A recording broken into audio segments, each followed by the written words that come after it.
Boa noite. Boa noite, pessoal. Boa noite pra galera que tá entrando.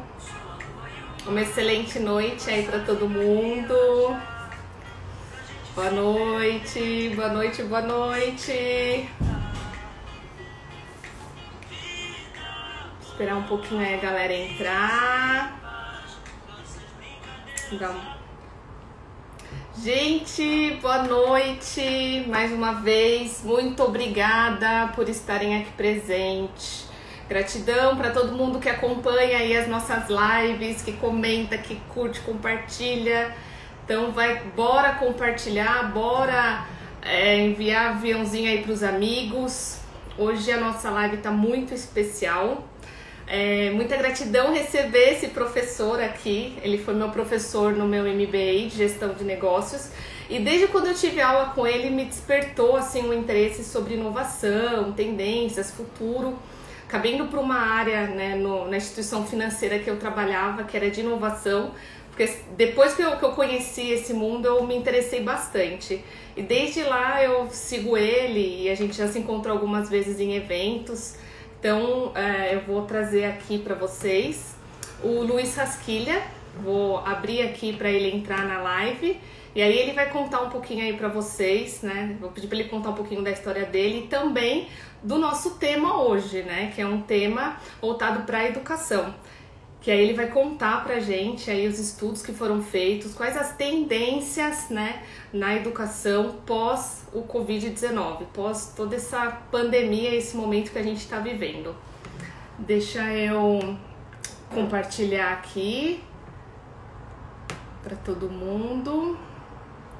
Peraí, aê, boa. Funcionando aqui. Esperar ele entrar. Oiê! Oi! Tudo bem? E você? Tudo jóia! Eu não sei se eu falo professor, se eu Não, falo... tira o professor, que com o professor fica mais velho. Né? É, Então, não, parece mais velho, mas não. quanto a isso, é que você é um professor jovem, né? Então eu vou É, falar... mas não. Põe só o Luiz, que o professor não tava no. Quando eu nasci, não colocaram lá no cartão, na certidão. Convidado! Luiz, Tudo bem? gratidão, tudo Imagina. jóia. Tô muito feliz Prazer. porque eu já queria ter trazido aí para você fazer um evento com a gente. Eu já tinha falado com você algumas vezes da gente É. fazer esse encontro, falar um pouco de educação, tendências. E aí acabou na pandemia a gente conseguindo fazer, né, É. esse Apre... encontro virtual. Oportunidades da pandemia. Vamos há um Exato, ano, não é? Para ter um ano, quase dois, para tentar encontrar uma agenda para exato. fazermos juntos esse evento, né? Agora deu certo. Verdade. Estou muito feliz, muito grata aí Obrigado. por você ceder esse tempo aí com a gente para poder Imagina. compartilhar aí com a galera que acompanha a MB Kids um pouquinho aí dos seus conhecimentos. Eu queria começar primeiro para você contar um pouquinho quem é o Luiz Sasquilha. Nossa, essa é uma pergunta. Vamos ficar a tarde, vamos ficar a Seu live currículo é inteira desse falando isso. tamanho. Eu nem Não, aguento falar porque é tão grande. vamos simplificar. Então, 45 anos, português. Moro no Brasil há 10, vai fazer 10 anos de Brasil agora, depois de 9 países por onde eu passei trabalhando, morando, assim, vim em 2010, 2011, fui Sim. ficando e agora, cada vez mais, o Brasil é o meu ponto principal. Professor da FIA, a gente se conheceu lá, sou professor da Dom Cabral, do Einstein, da Exalc, da USP, de 2 faculdades em Portugal também, e sou o CEO da Inova, que é a nossa empresa de consultoria, que tem 4 grandes divisões. Uma de pesquisa, destinada e focada em futuro e tendências. Uhum. Uma de consultoria, que eu toco diretamente, sobre gestão de inovação, planejamento estratégico, transformação digital e transformação da gestão. E uma escola de negócios, com presença física em Campinas, São Paulo e Curitiba, agora todo mundo digital. E a partir do mês que vem, uma unidade nova, a unidade da Inova Online, que é uma plataforma EAD, 100% EAD, com Que curso de curta legal! duração para continuar esta jornada. Acho que é isso, um filho de 4 anos, um cachorro rock e um cachorro de 1 ano, um Você quilo. posta bastante, né, nas brinquedos ele, um o quilo, seu um filho quilo de Luiz. cachorro, eu falo que o cachorro eu conecto à noite na tomada para carregar de noite, porque ele tem uma pilha, tem uma bateria, tão pequenininho que ele é. E Bonitinho. agora o mundo da pandemia nos possibilitou a gente ficar entre São Paulo e Florianópolis. Mora Sim. uma parte aqui, uma parte lá, então vamos dividindo. Que para o meu filhote é bom, porque ele sempre põe um pezinho na praia e não Ai, que está tão delícia, né? fechado. Tudo que eu quero. É, Eu falei que a primeira coisa que eu vou fazer quando passar é ir pra praia. Eu sou apaixonada pela praia. não. E nossa, A que gente tem falta que essa faz. possibilidade. Tem essa possibilidade. Tivemos semana passada lá, essa semana aqui, mais uma, 2 semanas aqui, depois ficamos mais uma lá, e assim vai, assim vamos tocando o dia a Sim. dia, obviamente com tudo digital, todas as aulas, palestras, lives, projetos de consultoria, hoje tudo remoto. O que eu não acho ruim, porque você Uhum. sai do quarto, chega na sala, chega na empresa, por 1 hora de trânsito, na ida, 1 hora de Né? trânsito na volta. Tem as suas vantagens, tem as suas Pra vantagens. levantar 5 minutos antes da reunião, É. escovar E os dentes qualquer você abre o armário, e vê um monte de camisa branca e terno. Cara, faz 3 meses que eu não ponho um terno nem uma camisa. Tá tudo de calça de moletom e de polo, tá? chinelo, É uma outra. meia, É pijama. bom demais, tá? Ó, nesse quesito, eu acho que tá divertido.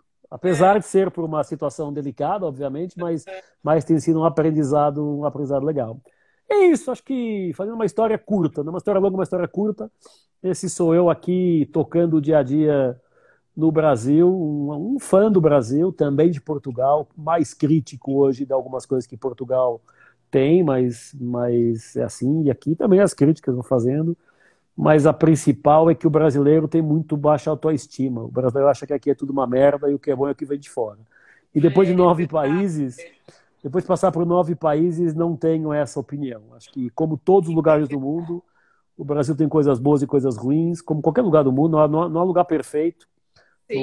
não há nenhum lugar perfeito, e a gente tem que saber equilibrar entre as coisas boas e as menos boas. Acho que isso é um ponto importante.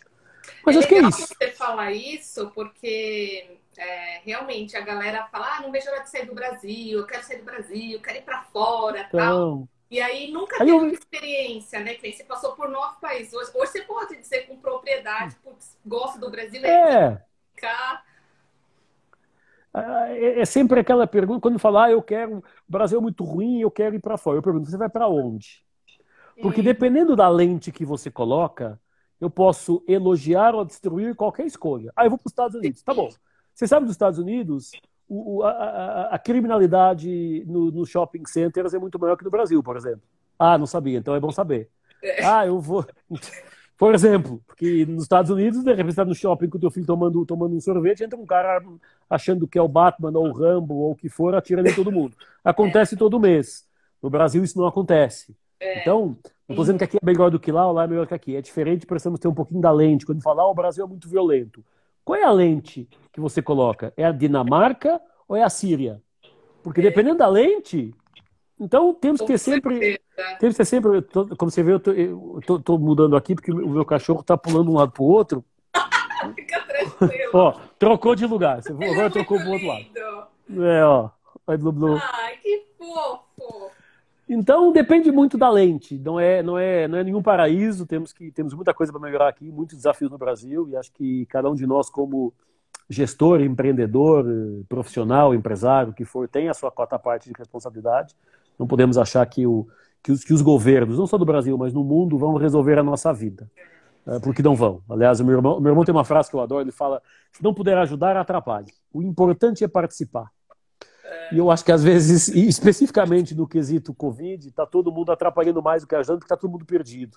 Estamos É. todos ainda tentando entender o que é que aconteceu, que tsunami foi este que nos pegou de surpresa, e que para aquilo que é o nosso tema da educação, eu acho que é um baita de um desafio, porque a educação viveu incólume, passou incólume no meio dos pingos de chuva em todas as transformações da humanidade. A gente viveu a industrialização e a educação foi criada na industrialização para as pessoas aprenderem a rotinar processos.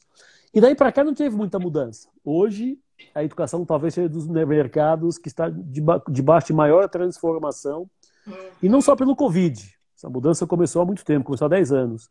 mas o Covid teve o poder de acelerar essa mudança, de nos obrigar a pensar diferente. E eu, como professor, como sócio de uma escola, e professor convidado em diversas escolas, sei bem o que tem sido a necessidade de adaptação das escolas, e nem todas estão conseguindo fazer do jeito certo.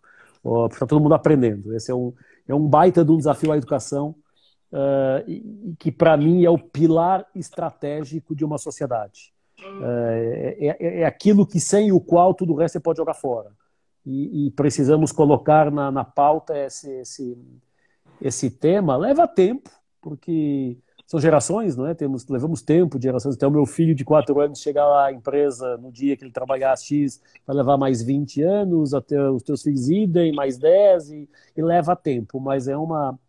Eu que trabalho com tendências, e a Inova é especializada em cenários e em tendências, eu sempre olho para o longo prazo. Por isso é que eu sou otimista. Se eu olhasse para o curto prazo, talvez fosse mais pessimista. Mas olhando no longo prazo, a gente vê, cara, não é um Covid que nos vai derrubar. Não são 6 meses fechados em casa que vão acabar com a gente. Vamos sofrer no momento, mas daqui a 10 anos vamos olhar para trás e vamos ver que foi um momento de mudança e que saímos mais fortes disso. Eu acho que tudo está relacionado ao olhar, né? Sem dúvida. Muito, né? Como que você enxerga tudo isso? Você vai enxergar como... você vai fazer mimimi ou você vai enxergar como uma oportunidade? Né? É isso mesmo. A minha esposa fala uma coisa divertida, que é enquanto alguns choram, você vende lenços. Porque a analogia é essa. A gente tem que olhar onde é que estão as oportunidades. Tem muita oportunidade. Tem muita oportunidade para poder ajudar, para poder, obviamente, estamos todos aqui, ninguém é filantrópico, todos temos que ganhar nosso dinheiro, pagar as nossas contas, mas há muita oportunidade de crescer juntos e de sair juntos desta confusão. E temos que o fazer juntos, sob pena de não conseguirmos lá na frente sobreviver, vamos chamar assim, nesta confusão que o mundo nos jogou. E isso é um desafio, porque nós não temos histórico. O último grande evento, vamos chamar assim, evento entre aspas, que teve o condão de impactar o mundo, num impacto como esse, foi a Segunda Guerra Mundial.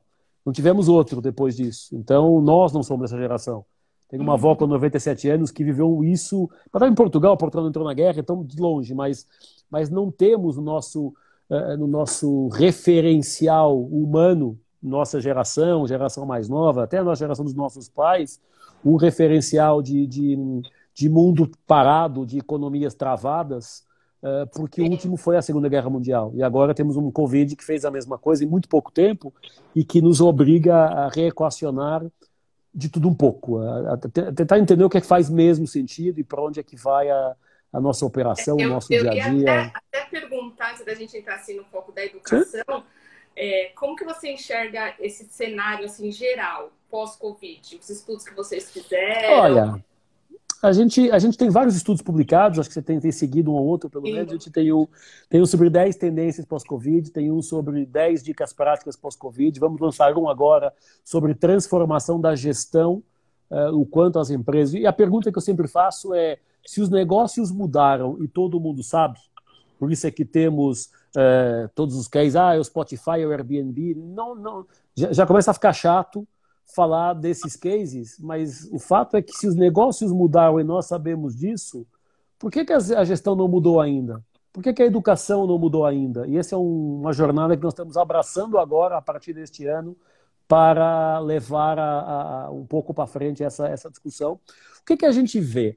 O mundo estava numa curva normal. O que era a curva normal? Tocávamos a nossa vida, empreendíamos, tínhamos vitórias, derrotas, não havia uma grande... O chacoalhão não era gigante, era uma coisa aqui e ali, era pontual. Estávamos tocando a nossa vida, cada um do seu jeito, e vivendo a vida normal. Uns com um pouquinho mais de adrenalina, outros não, mas não havia um intervalo muito grande de mudança. De repente chega uma bomba Covid que cria um novo normal, que muda a regra do jogo. E quando se fala no novo normal, é dizer que nós vamos entrar numa nova realidade. Nós lançamos em 2018 um estudo para a década 2020, 2030, chama What's Next, é um dos cursos que a gente vai ter, free, por sinal, no Inova Online, na plataforma EAD. E eu dizia na altura, em agosto de 2018, 2020, de 2010 para 2020 para 2030, será a década das maiores transformações da história da humanidade. Onde é que eu errei? Não achei que elas começassem logo no primeiro trimestre. Que a gente pudesse ter logo aí um pouquinho mais de respiro. Mas não aconteceu. Estamos aí vivendo um mundo conectado, mais conectado. Por sinal, nenhuma das ferramentas digitais que nós usamos hoje, seja a live aqui do Instagram, seja o Zoom, o que for, nenhuma foi inventada no Covid. Todas as ferramentas digitais foram inventadas muito antes do Covid. Já existiam, né? Era o Zoom, era o Teams, era o Skype, era o que fosse, era o FaceTime, já existiam. Só que o Covid nos obrigou a mudar o comportamento. E quando se fala em novo normal, é um novo comportamento humano, é um novo comportamento do ser humano que está em linha com o mundo mais conectado, com o mundo mais encapsulado ou enclausurado, e que vamos aprender a viver assim. Está provado, começa a ficar provado que é possível sim ter uma escola 100% EAD, que é possível sim que os nossos filhos aprendam digitalmente, que a gente trabalhe remotamente, que a logística funcione do supermercado, da farmácia, eu precisar ir lá, e que no final a gente consegue trabalhar mais, produzir mais e descansar mais, a partir do momento que não precisa, como todos em São Paulo, pegar 1 hora de trânsito para ir, 1 hora para voltar. Pegar então, 1 hora e pegar 2. Então, se chove, meu escritório é na Alameda Santos, lá na Paulista. Se dá uma manifestação, pronto, acabou. São 2 horas só para conseguir sair. E a gente começa a ver que é possível ter uma outra forma de viver. Não estou dizendo que é melhor ou que é pior. É diferente. E precisamos incorporar no nosso mindset essas diferenças, até para podermos dizer o que é que eu gosto, o que é que eu não gosto, o que é que eu quero, o que é que eu não quero, e o que é que eu vou manter, o que é que eu vou mudar. O maior perigo que nós vivemos hoje, além, obviamente, do Covid, da infecção, etc., é nós acharmos que daqui a 3 ou 4 meses vamos voltar ao que era outubro, novembro de 2019. Não vamos voltar. As escolas não voltam da mesma forma, os shopping centers não voltam da mesma forma, as companhias aéreas não voltam da mesma forma, o mundo não volta ao que era. E eu não acho isso ruim. Eu acho que isso é um baita de um desafio para todos nós, como primeiros seres humanos e depois como pessoas de família, de trabalho, educação, o que for, de conseguir navegar nessa discussão. E para mim está ficando muito claro, eu tenho que falar isso em todas as lives que eu faço, todas as palestras que eu dou, eu tenho falado isso, nós vamos ter que reescrever os livros da gestão. Nós vamos ter que reescrever os pressupostos de marketing, de comunicação, de estratégia, de RH, de finanças, liderança, de tudo. A gente vai ter que reescrever porque o mundo é outro. Nós estamos vendo serem reescritas as verdades da economia, as verdades políticas, as verdades sociais. Elas estão sendo reescritas. E, portanto, temos a chamada ressignificação, que é um palavrão agora que todo mundo está usando. Nós estamos criando um novo mundo. E eu acredito que se fizermos o trabalho direitinho juntos, podemos ter boas surpresas nos próximos anos. Porque depois de um fenômeno de impacto grande como é um Covid ou como foi uma Segunda Guerra Mundial, e se a gente jogar na história, Segunda Guerra, Primeira Guerra, o que for, depois vem crescimento. Então, a gente está prestes a entrar numa jornada de crescimento, numa jornada de poder tentar recuperar aquilo que se perdeu nestes 3, 6, 8 meses que ficamos fechados, que as empresas sofrendo na pele, no seu caixa, tudo isso. Mas olhando para frente, até o Daniel Burgos, que é um parceiro nosso dos Estados Unidos, diz: o passado só serve para uma coisa, aprender com ele. Ele não volta.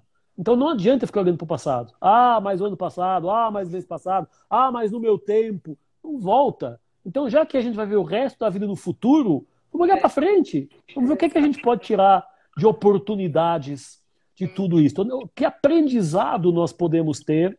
A educação é também uma forma permanente de aprendizado. O que a gente pode ter de aprendizado neste novo normal, deste outro normal? É outro, é diferente. Eu falo muito isso. A gente tem que olhar que aprendizado a gente está tirando disso tudo. Porque se você passar por isso e não aprendeu nada, não conseguiu ressignificar nada, é um problema. É estranho, não é? É estranho.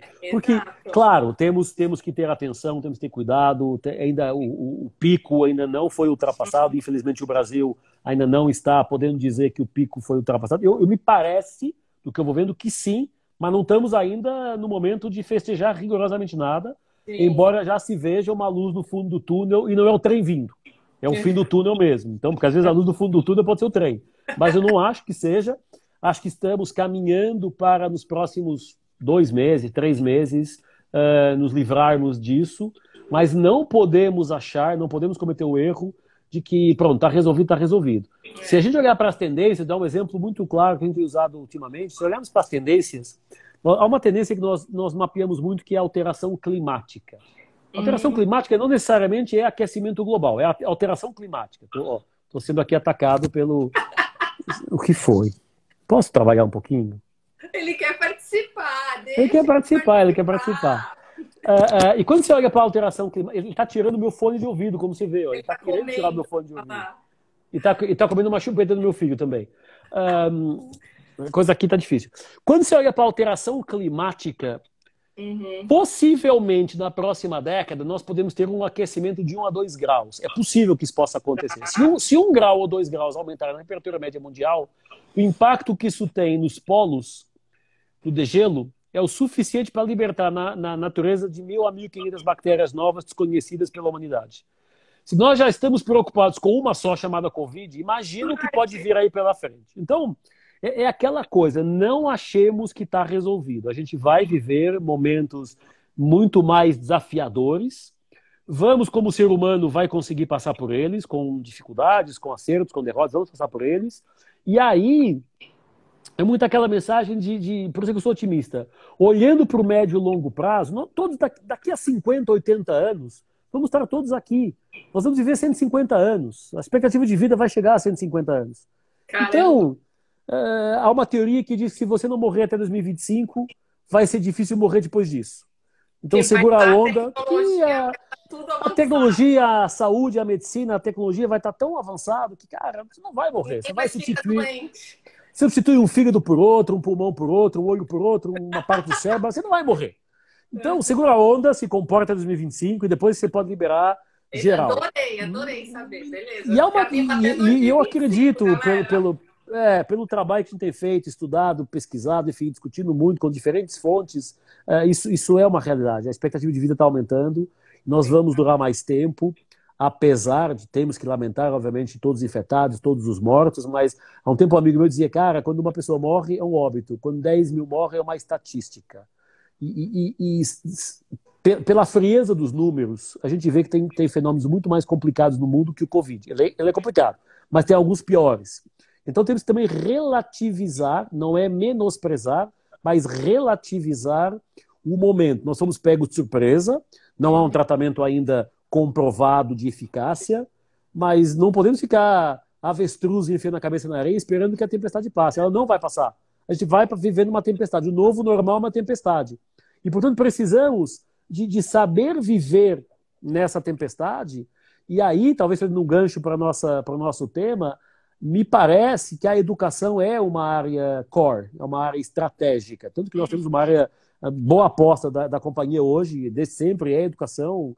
Também porque todos nós somos professores há muitos anos, todo o meu time, e portanto a gente tem uma relação muito próxima com a educação, pelo fato de podermos, de alguma forma, dar uma contribuição para preparar pessoas que possam lá na frente ter elas próprias serem felizes e serem bem-sucedidas, mas também conseguirem intervencionar alguma coisa no mundo e contribuírem para um mundo melhor. Porque, eu repito, ficarmos esperando que os governos resolvam as nossas vidas, fica sentado e não fica muito otimista, porque eles não vão fazer. Antes, pelo contrário, eles estão ali mais para atrapalhar do que para ajudar. Isso não é específico do governo A ou B, do ministro A ou B, do presidente A ou B. É transversal. Da esquerda à direita, da direita à esquerda, é transversal, uns melhores, outros piores, uns com mais bem intencionados, outros menos, mas eles não sabem. E não sabem porque não sabem. A OMS se contradiz todos os dias. Fecha, não fecha, a máscara protege, a máscara não protege, a praia, o sol mata, o sol não mata, tá todo mundo navegando à vista. Porque é assim, estamos aprendendo. Cada cidade coloca uma regra. Hoje eu estava escutando cidades vizinhas onde liberou e outras não. Aí tinham 200 lojas abertas dentro do shopping e 17 fechadas porque estava na outra cidade. Exato. Sorocaba, o Iguatemi de Sorocaba está metade em Sorocaba e metade do Votorantim. Votorantim abriu, Sorocaba fechou. Então, metade do shopping. Nem para conversarem, cara. Vamos ver se a gente vai junto. Esse fenômeno me faz a seguinte observação. E o português sou eu. Porque vamos lá. Um shopping que está metade aberto, metade fechado, está no meio, na fronteira de uma cidade. Eu não acreditei. E o português sou eu. Então, está todo mundo aprendendo. E temos que também ter a capacidade de ter alguma calma no juízo de valor, porque está todo mundo vivendo essa nova realidade e acertamos e erramos. A Suécia... querendo acertar, né? Assim, com certeza, todo mundo querendo acertar. Todo mundo quer acertar. A Suécia já foi case e já não é mais. Portugal já foi case e já não é mais também. Estados Unidos era case e agora não é. O Brasil começou mais ou menos, agora piorou. Está todo mundo ainda tentando entender que porra é esta que nos aconteceu e que nos mudou a regra. E nós estamos ainda naquela turbulência, tentando encontrar o caminho. E vamos encontrar. Eu queria ler uma pergunta aqui, a gente entra no tema de educação aqui, por favor. Ó, da Clau. Pode existir uma mudança de paradigma no conceito de educação em razão da necessidade da reestruturação em métodos considerados tradicionais? Eu acho que ela já existiu. Essa mudança já existiu. Só que ainda está difícil as pessoas aceitarem. Eu uso muita expressão na empresa, aceita que dói menos. Estou vendo aqui na tela de pessoas entrando, tem alunos aqui, ex-alunos, amigos, até eles me escutam muito isso. Aceita que dói menos. Já aconteceu. Porque a educação, vamos lá, a educação foi criada, o modelo de educação mundial, não só Brasil, mundial, foi construído na segunda revolução industrial, portanto, na industrialização, para preparar as pessoas para saberem executar. E, portanto, era todo mundo na linha de produção igual, recebendo a mesma informação e replicando a informação. Onde as ciências exatas estavam em primeiro lugar, as ciências humanas em segundo e as ciências ditas artísticas ou criativas em terceiro. Hoje isso é uma falácia. Isso hoje é mentira. E se continuarmos no erro, continuamos caminhando para o atraso. Porque hoje não está provado que engenharia seja mais importante que criatividade ou o inverso. Há um patamar único de competências que precisam ser dadas às pessoas para que elas saibam criar, pensar e implementar. E deixar que a execução... Por isso tem MBA Kids. E deixar as máquinas executarem. Porque um software de auditoria faz uma auditoria melhor que o auditor. Um software de entrevista faz um recrutamento melhor que um headhunter. Um software de linha de produção parafusa melhor que o ser humano. E não é dizer que o ser humano é incompetente. O ser humano não foi preparado para ser máquina. Talvez seja a primeira vez na história da humanidade que o ser humano pode ser humano. Porque até agora nós éramos treinados para ser máquinas. Para repetir aquilo que nos dizia, você é papagaio de repetição. E talvez agora, é um paradoxo interessante, porque em plena quarta revolução industrial, mundo tecnológico e mundo conectado, com tanta tecnologia presente, a gente está dizendo, peraí, agora é o momento do ser humano voltar a ser humano. A poder pensar, criar, ser emocional, ser aquilo pelo qual fomos criados. E é muito louco, porque há aquela sensação de que agora a tecnologia vai acabar com os empregos, agora o EAD vai acabar com a educação presencial. Mentira. O EAD é uma ferramenta. Se você não tiver conteúdo e professor e aluno, o EAD não serve para nada. Então não é o EAD em si, é a forma como você leva essa conversa mais adiante. E quem está resistindo mais? As escolas. Porque o mindset estruturado da educação, que durante 200 anos não teve nenhuma mudança, está sendo questionado. Se pegássemos alguém congelado no século XIX e o descongelasse hoje na sociedade, ele ia ver tudo diferente, menos uma coisa. Sala de aula. Sala de aula é a mesma coisa há 200 anos. Agora não, felizmente, porque o Covid obrigou a que a sala de aula fosse para o Zoom, para o Hangout, para o FaceTime, para o que fosse. Mas até há 3 meses atrás, a educação era aquilo. Com alunos muito mais conectados, porque é a primeira vez na história da humanidade que um aluno sabe mais de um produto, de um tema que o professor que está falando. Porque ele tem o Wikipedia, ele tem o TED, ele tem o Khan Academy, ele tem o YouTube, ele tem o grupo de WhatsApp, o grupo de FaceTime. Cara, é outra conversa. E precisamos que os professores também se reinventem um pouco. Quando falamos em mundo digital, não é pegar a apostila que a pessoa apresenta na sala de aula e botar no mundo digital. Não é assim. Por exemplo, eu falava ontem com um cliente nosso de educação, nós trabalhamos com diferentes escolas, diferentes, enfim, como consultoria, e dizia, cara, nós temos uma imersão de 2 dias com os alunos. Não pode fazer 2 dias de imersão. Não dá, no digital não dá, tem que fazer período de 4 horas, no máximo. Porque o nível de concentração, o olho na tela, é outra coisa. Então a gente tem que aprender, e os professores têm que aprender que a dinâmica é diferente. Nós na Inova, mais uma vez, nós somos melhores e piores que ninguém, temos nosso caminho e o nosso legado está mostrando o quanto acertamos ou não. Nós criamos na Inova e no grupo todo o chamado Método 3. O Método 3 hoje é quase religião dentro do grupo em todas as aulas de aula. O que é o Método 3? 1/3 da aula expositivo, 1/3 da aula mão na massa e 1/3 da aula debate sobre a mão na massa que foi feita. E, portanto, a NBA Kids, a gente faz isso. 1/3, 1/3, 1/3, mais para a direita, mais para a esquerda, mas a lógica é essa. Então, numa aula de 4 horas, tem ali 1 hora de exposição, 1 hora de trabalho e 1 hora de debate, e depois ali pelo meio com os intervalos, não sei o quê, a outra meia hora e a outra hora vai fazendo isso. E esse hoje é a nossa convicção. Nós não temos hoje um modelo tão mais redondo do que esse, que é o conteúdo teórico puro. O aluno pode pegar no mundo digital. Até pode pegar na nossa plataforma, que os nossos professores colocam. A sala de aula é um processo de debate, de co-construção, de crescer juntos. E o professor deixa de ser um expositor, e o professor deixa de ser um mero expositor de conteúdo para ser um curador e um moderador do debate. E isso é uma mudança fácil de falar, mais difícil de implementar, mais ainda numa geração acadêmica no mundo que não foi questionada durante 200 anos. E que hoje está sendo questionada. E você lembra, na FIA, eu dizia muito, por que eu tenho que me preocupar se o aluno escreve o TCC cumprindo a BNT? Eu não tenho nada contra a BNT. Agora, em vez de gastar 3 dias formatando o Arial 12 e um espaçamento e meio, deixa esses 3 dias para saber se teu conteúdo é relevante, se não é mais do mesmo, se há alguma coisa legal.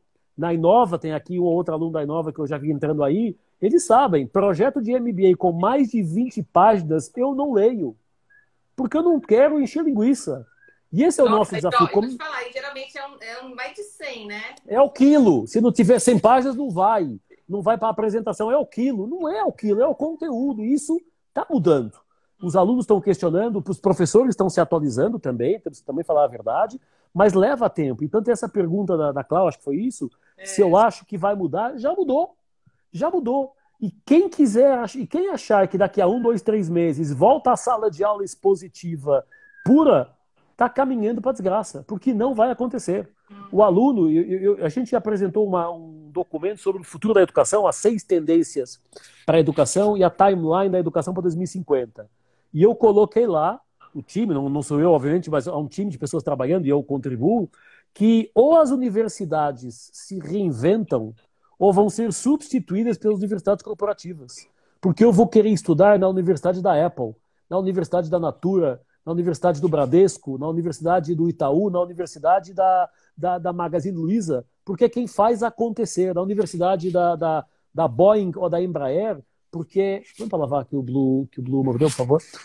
Porque é onde se aprende a fazer. E é aí que a gente precisa. A gente tem que ter pessoas que saibam fazer, que saibam criar, que saibam fazer coisas novas. Porque da mesmice, a gente já viu onde chegou. E não é com as mesmas formas de resolver problemas que vamos resolver os problemas que criamos. Temos que encontrar outras formas. Eu acho que aí a educação vai se transformar. Vamos ver novas iniciativas chegando. Já tem aí um monte de coisa boa. Tem muita coisa ruim, como em tudo, não é? Os bons e os ruins, mas essa é a vida. O mercado vai selecionar e a história se encarrega de colocar cada um na sua cadeira, cada um no seu tamanho. Mas, sem dúvida, a educação é, na minha opinião, a par do mundo do varejo, do e-commerce e das companhias aéreas, os negócios com maior impacto de transformação que o Covid o legado do Covid vai ser o impacto na educação, nas companhias aéreas, no e-commerce como um todo e na forma como as empresas eram gerenciadas, eram geridas e como elas vão ter que se reinventar. Isso não é uma opção. Ou você faz, ou você está fora da conversa. Não há meio termo. Mas no meu negócio é diferente. Veja bem, eu escuto todo dia. Por todos os países onde eu passei, eu escutava, veja bem, aqui é diferente. E depois o mundo acaba se encarregar de mostrar que não é tão diferente assim. Aliás, quando a gente fala, mas o Brasil tem um problema digital. Bom, das 10 lives mais assistidas no mundo, 7 são brasileiras. Top 10, 7 são do Brasil. Então, não sei se estamos vendo o mesmo filme. O Brasil tem uma Amazon própria, chama Mercado Livre. O Brasil é o segundo país de mais usuários de WhatsApp ou de Uber. Então, não sei se essa visão, porque o Brasil não está conectado, cuidado com essas verdades absolutas. Precisamos, obviamente, entender o que isso significa. E a educação passou um tsunami, levou todo mundo, e eu falo, e ainda bem, porque é a possibilidade que temos de tentar fazer algo diferente, algo novo. Os professores, né, a gente vê, tanto que lá na MB Kids a gente chama de mentor, porque a ideia é essa mesmo, é mentorar, é dar voz para o aluno, e aí a gente vai só mostrando a direção, né? Mas os professores, tem algumas escolas parceiras nossa que eles estão já com essa mentalidade de mudar tudo interno, e eles acabam tendo alguns desafios com professores que estão há muito tempo. Claro. Mindset, né? É a mudança de mindset, exatamente. Porque a educação é uma linha de produção. Das 8 às 9 é biologia, das 9 às 10 é português, das 10 às 11 é matemática, das 11 ao meio-dia é não sei o quê. Como se fossem fita cassete, no nosso tempo, nós somos da mesma geração, agora downloads de blocos de conteúdo. Não é assim. Não é assim. Eu falava hoje num grupo privado para quem eu fiz uma apresentação, quando eu era moleque, adolescente, chegava em casa com 4 notas boas e uma nota menos boa, uma nota ruim, eu não levava elogio pelas 4 notas boas, eu levava o esporro pela nota ruim. E hoje eu me pergunto, será que temos que ser bons em tudo? Ou não deveremos focar naquilo? Temos que ter uma visão do todo, até para escolher o que queremos e o que não queremos. Mas, cara, eu sou ruim, eu sei, eu sou ruim em números. Eu fui ruim a minha vida toda em números, em matemática, em estatística, eu fui ruim. Não adianta. Não é assim. Então, eu já tirei esse chip, já durmo tranquilo. Eu não sou bom nessa área e eu nunca vou ser bom nessa área. Então não adianta eu querer fazer fórmula matemática. E felizmente tem no time um monte de engenheiros que tiram isso de letra. Cara, deixa eu focar naquilo que eu sei, naquilo que eu gosto, naquilo que eu sou bom. E hoje eu falo isso muito pro meu filho, ele tem 4 anos, ele está no início da conversa, mas eu falo, ele não vai ter que ser bom em tudo. Ele vai ter que ser bom em algumas coisas, naquilo que ele goste. E quando nós fazemos o que gostamos, quando fazemos o que somos felizes, cara, você produz mais, você é mais criativo, você é mais feliz, você entrega mais. Então não adianta querer forçar. A geração dos nossos pais, dos nossos avós, não teve essa oportunidade. A minha avó me dizia, eu tenho uma avó ainda com 97 anos, ela me dizia, quando eu tinha os meus 15, há 30 anos atrás, ela me dizia, meu filho, estude, arruma um emprego para a vida e cala a boca. Você vai viver a vida inteira na mesma empresa, porque é assim a vida, e é assim para aposentar, e você vence na vida quando tem casa própria e carro próprio. Era assim na geração dela e dos nossos pais. Parcialmente foi assim na nossa, mas não vai ser assim dos nossos filhos. Então, é outro papo, é outra conversa. E a educação ou se reinventa para acompanhar essa mudança, ou vai ficar na história como sendo ultrapassada por outras formas de educação. Nós teremos no futuro download de conhecimento do cérebro. Então eu vou poder fazer um download de conhecimento sem precisar de uma sala de aula. Porque eu vou na sala de aula debater com o professor, eu brinco com os meus alunos que no início eu vou chegar na sala, põe um capacete, faz o download do conteúdo em 1 segundo e vai debater com o professor o conteúdo. E, portanto, a educação matou a criatividade durante 200 anos. Nos tiraram isso. E agora o que é que os nossos gestores nos pedem? Seja criativo, seja inovador, pense fora da caixa. Como se me ferraram durante 200 anos em termos de educação que você não pode inventar. Aquele cara que é muito criativo na escola era postilado. Sim. Porque você não está aqui para pensar. Eu escutava isso às vezes. E eu fiz publicidade como graduação, que já não era provavelmente uma coisa muito, muito fechada.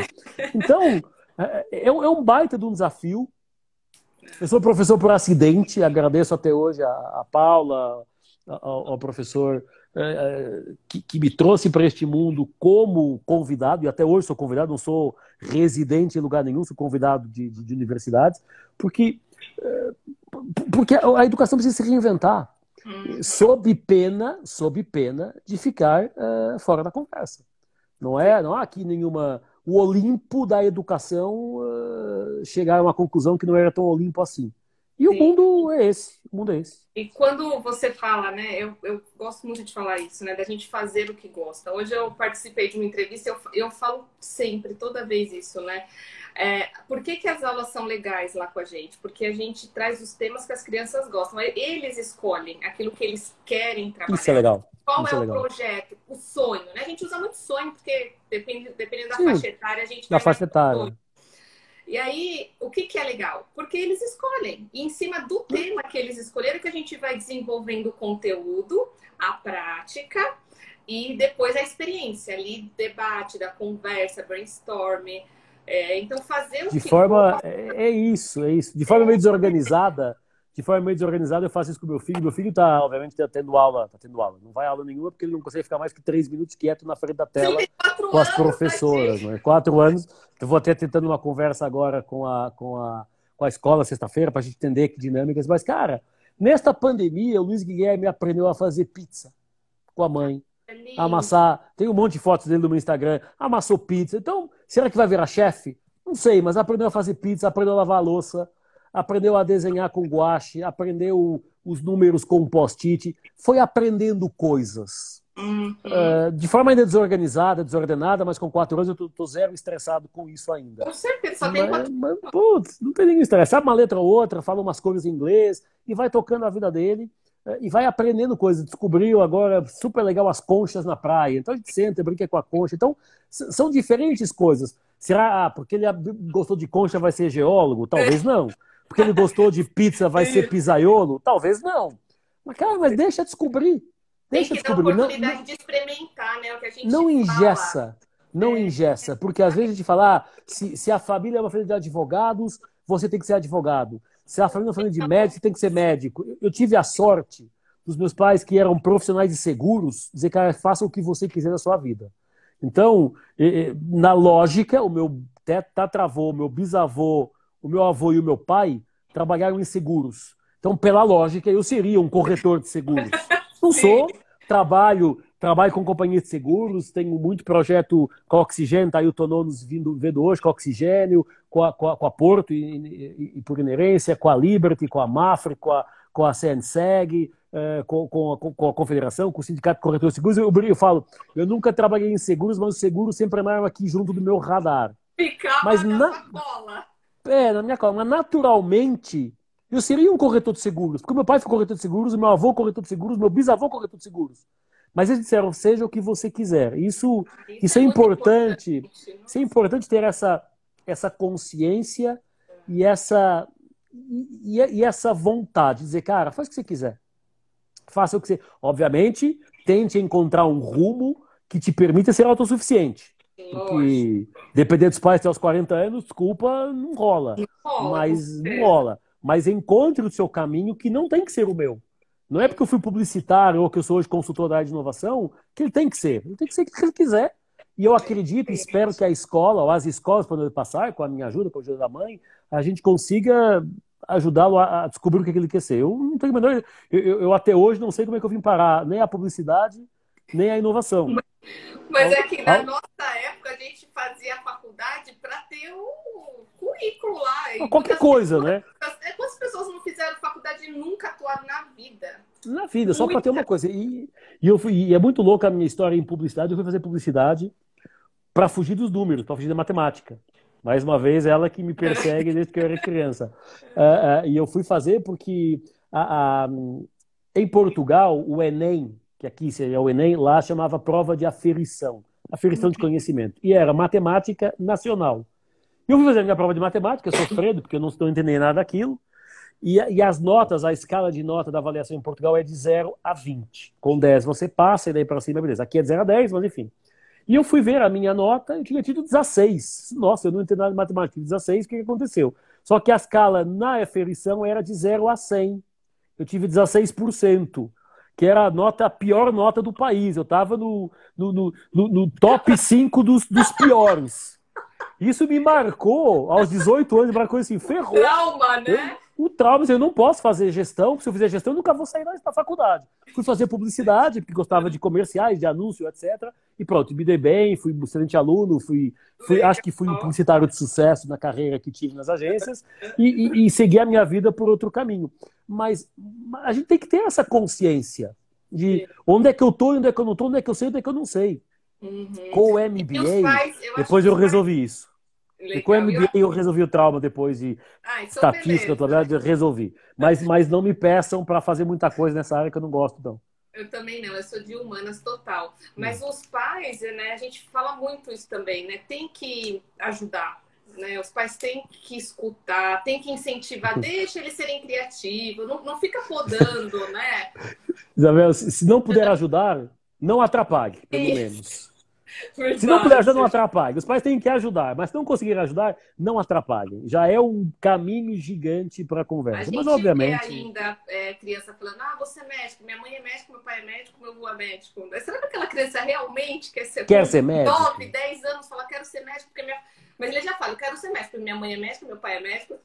A gente está aqui para mudar. Há uns meses eu tive uma aluna minha, eu não vou dizer a faculdade, ela foi minha aluna e falou assim, o que você está fazendo aqui? Professor, eu estudei Direito, porque o meu pai é advogado e a minha mãe é médica. E eu só tinha 2 opções, ou Direito ou Medicina.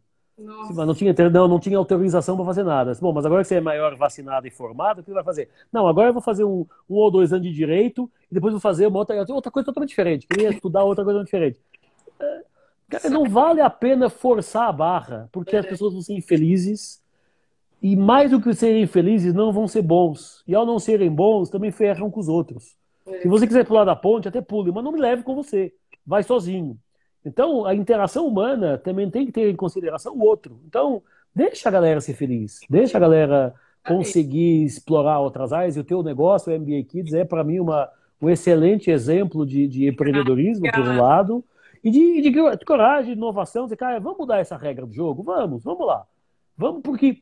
Não, por que que o aluno, a criança, aos 6, aos 8, aos 10, aos 14, tem só que saber de matemática e biologia e não sei o quê? Não pode saber de finanças, estratégia, de empreendedorismo, de inovação? Por que não? E isso tem que ser mais instituído. Em Portugal tem um grande amigo, Francisco Banha, que ele há 20 anos que eu conheço, ele há 20 anos que luta para que o empreendedorismo entre no currículo das escolinhas, dos 6 anos em diante. E tem sido uma cruzada complicada. Tem conseguido, é uma referência hoje, tem conseguido, mas eu não vejo por que tem que ser discutido. Não tem discussão, tem que entrar. Ponto. É desafiador mesmo. Assim, quando nós trouxemos a marca, a gente teve algumas questões aí. Óbvio. Porque, primeiro, as pessoas não entendiam muito bem, mas como? MBA para criança? Não! Agora, há 1 ano e meio, aí a gente rodando, mostrando os resultados, mostrando os cases de sucesso, a gente consegue agora estar firme nisso e a gente acredita muito. Que essa é uma jornada. É uma jornada. Se você passar... um dos nossos professores da área de inovação fala, se você como startup conseguir passar o Vale da Morte, que é aqueles primeiros 2, 3 anos, é porque o teu produto emplacou e a partir daí vambora. Então é isso, tem que explicar. Tem muita coisa nova, tem muita resistência. Principalmente tem muito mindset de uma geração que é a nossa e dos nossos pais, que não é o mindset hoje. Então hoje é uma outra realidade e, portanto, a gente precisa ter o cuidado de orientar, ajudar, mas dar liberdade para que as crianças, pelo menos as nossas crianças, consigam ver outras coisas. Eu costumo usar a palavra apoiar, assim, eu gosto bastante de usar, a gente acaba apoiando aí as crianças nos sonhos. E aí eu queria também saber da grade curricular, né? O que você acha pós-Covid? Você acha que vai mudar, vai manter como tá? Eu acho que vai ter mudanças, porque a gente tem que colocar nas nossas grades as competências comportamentais. Nós na Inove, o meu sócio Marcelo é o líder dessa área, ele tem um estudo sobre competência técnica, comportamental e de gestão. E basicamente o que ele diz não adianta ser só técnico, ter a competência técnica, se você não tiver depois as outras competências para fazer de você um profissional completo. Então eu acredito que cada vez mais teremos criatividade, resiliência, empatia, empreendedorismo, visão estratégica nas grades. Não podemos tirar e menosprezar as matemáticas e os portugueses. Obviamente, tem que saber fazer conta e saber falar e explanar o nosso raciocínio, escrever bem, que é um problema ainda grande no Brasil. De interpretação, né? De interpretação. Cada vez que... Há umas charges maravilhosas. Cada vez que alguém fala uma determinada palavra, Luiz Vaz de Camões dá uma volta lá na tumba, porque é o criador da língua portuguesa original. Então, e eu dou comigo, muitas vezes corrigindo as pessoas à minha volta, porque eu tenho o português de Portugal ainda na cabeça, né? Então, às vezes eu dou algumas correções na conversa. Mas temos que ter os portugueses, a matemática, etc., mas também temos que ter o resto.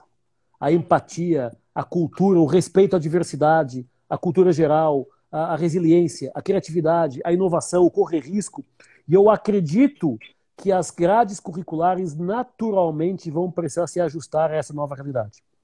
Porque senão não vou ter alunos.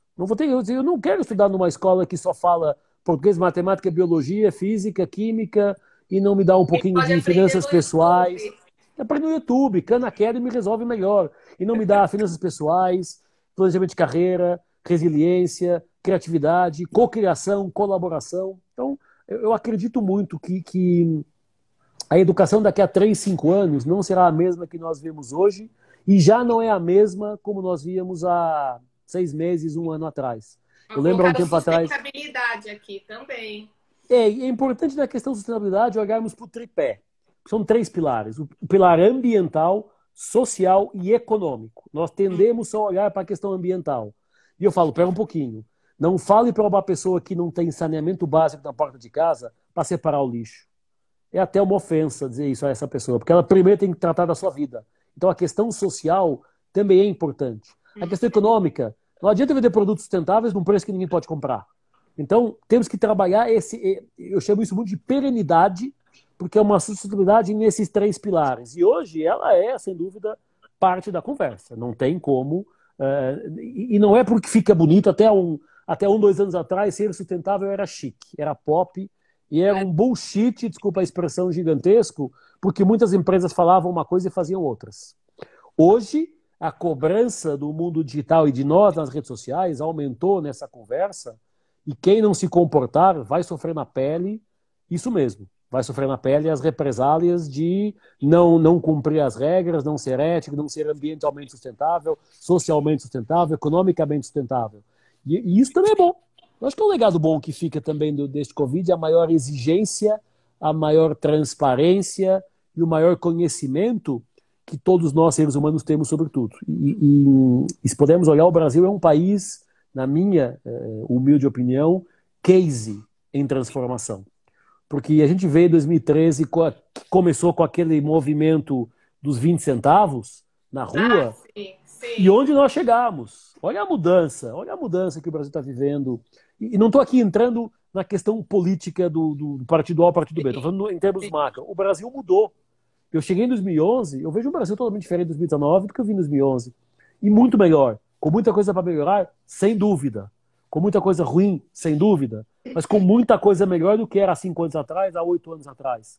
Porque ele está numa jornada, e essa jornada de transformação no Brasil tem acontecido pela pressão das pessoas nas redes sociais. E também na rua, de uma forma geral. Mas isso é case de como o mundo digital empoderou a sociedade. E uma sociedade empoderada, apesar do fake news, do real news e tudo isso, ela tem outro poder de mudar. E isso é interessante de analisar, e isso está assustando os poderes instalados no mundo inteiro.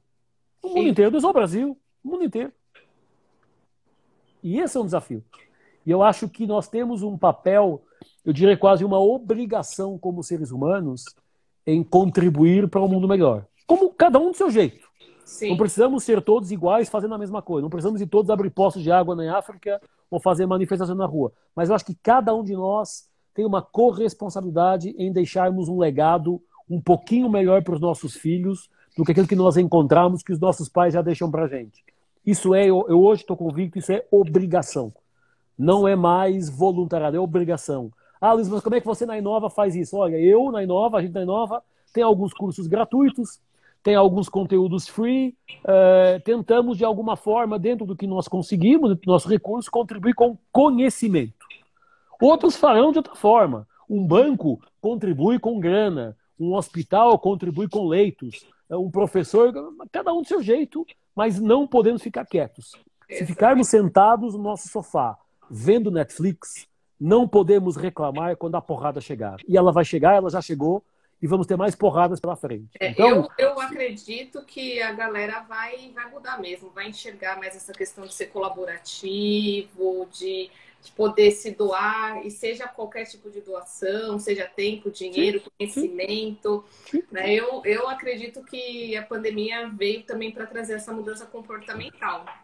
É o novo normal. É o novo normal. É muito interessante ver os vizinhos falar para as pessoas mais velhas: vizinho, não saia que você é grupo de risco, eu vou no supermercado, eu compro para você. É tão legal ver isso, ver essa preocupação humana voltar à pauta, porque ela estava um pouquinho afastada. O fato da gente não conseguir todo dia falar com a família. Eu falo todo dia com a minha mãe, e dia sim, dia não com meu pai, que estão a 7 mil quilômetros de distância. Mas não é assim todo mundo. E às vezes a gente vê, os nossos pais estão a uma cidade de 90 quilômetros de distância, a gente não fala com eles todos os dias. E não é porque eu acho que essa sensação de humanizar o mundo ficou mais forte com o Covid, e espero que continue no pós. Se vai continuar ou não é outra conversa, mas que isso ganhou força, somos mais solidários, somos mais humanos, isso sem dúvida, e é interessante que somos mais solidários e humanos no mundo mais conectado, no mundo mais tecnológico, no mundo mais digital. Isso é sensacional. Isso é sensacional porque é uma nova forma de ver. Então, eu acho que estamos na reta final, faltam 3 minutos para fechar, não é uma coisa assim? Eu queria fechar, se você pudesse dar dica aí para o pessoal que está assistindo sobre tudo, assim, no geral. Mas o que fazer, né? O que fazer, não é? Olha, as minhas dicas, vamos chamar assim, que eu tento para encerrar sempre as minhas palestras é o seguinte: calma, vai passar. Quando passar, temos que estar preparados, e só nos preparamos de uma forma: folha branca na mesa para começar a reescrever a história. E para isso precisamos estudar mais, precisamos aproveitar o tempo em casa para aprender, para ensinar, para compartilhar, para ler, para nos capacitarmos com o TED, com o YouTube, com o que for, para conseguir entender, no meio de toda essa confusão, como é que nós vamos sair dela. Nós vamos sair dela, e é importante saber como é que vamos sair dela. Vamos sair mais pobres, mas mais fortalecidos. Mais pobres, todo mundo, uns infelizmente perderam o emprego, tiveram redução de jornada, redução de salário, empreendedores sabem o quanto isso é difícil, mas vamos sair mais fortes, porque vamos estar preparados para outros momentos como este, e eles vão acontecer. Então, talvez essa é a mensagem: reescrever os livros da gestão, folha branca, e desenhar a sua jornada com base na informação que está pelo mundo e com base nas pessoas que você acredita que podem te ajudar de alguma forma, como mentores, como parceiros, como professores, como líderes, porque não dá para fazer sozinho. O professor Gretz, que é um palestrante do Brasil, um senhor de cabelo roxo que eu acho sensacional, ele diz: sozinho eu vou rápido, mais longe, mas juntos eu vou mais longe. E a pergunta é: você quer ir correndo ou você quer ir caminhando para chegar mais longe? Quando você correr muito, você perde o fôlego. E nós não estamos num sprint de 10 metros, 100 metros, estamos numa maratona. E essa maratona tem que ser vencida juntos. Cara, que lindo. Eu super acredito nisso. É o que eu também acabo falando quando a gente tem oportunidade. E, cara, muito legal a conversa, Luiz. Imagina. Agradeço de coração. Eu sempre quis poder te trazer para viver de algum jeito e acabou dando super certo. Muita gratidão. Sempre à disposição, imagina. Obrigado. Compartilhar aí seus conhecimentos. Toda live eu fecho falando: se a gente conseguir impactar uma pessoa, eu tô feliz. Porque a ideia da já live valeu. é isso, né? Já valeu, poder exatamente. trazer o conhecimento e poder ajudar alguém. Porque às vezes uma coisa que você fala pode dar um start em alguém e falar: poxa, realmente, vou fazer diferente. Então, isso que mesmo. Vocês tenham aproveitado aí bastante. De novo, muito obrigada. Estou muito feliz. Eu vejo a hora de voltar tudo no presencial, que eu vou te levar lá para MPI. Vou sim, vamos sim, será um prazer. Alguma coisa no presencial. Obrigado, gente. Viu? Obrigado. Adorei. Um abraço, se cuidem. Até a próxima, gente. Obrigado. Até, gente. Tchau, tchau. Tchau, tchau. Obrigado. Tchau, tchau.